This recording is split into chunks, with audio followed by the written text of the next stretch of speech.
cyclone Vayu as well. It's changed course. It's set to miss the Gujarat coastline. Authorities are bracing, in fact, for strong winds, heavy rainfall. Disha Shah from Mirana is joining us with all the latest updates there. Disha?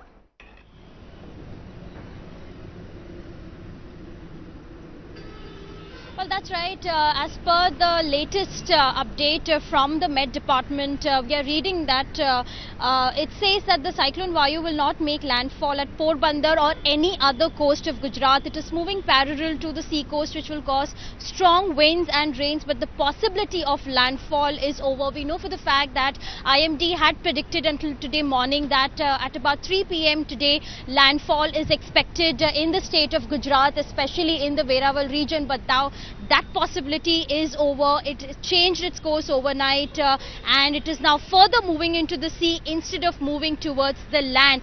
But of course the Gujarat government is on high alert, at least for the next 48 hours or so. There are about 2.80 lakh people evacuated in almost 2,000 shelter homes.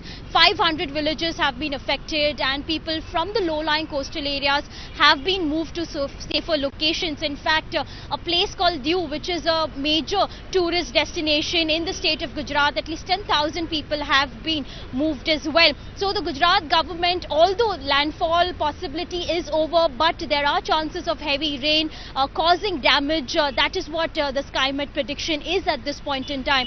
And over the next 48 hours, they are on high alert with more than 50 NDRF teams on the spot. There are about 300 commandos and even the other army forces as well on the ground. At least 13th and 14th of June were the crucial days for the state of Gujarat. The schools have been asked to remain shut.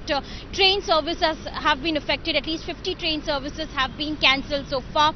4 flights have been cancelled. So all of these are the ground situations and precaution measures taken by the Gujarat government.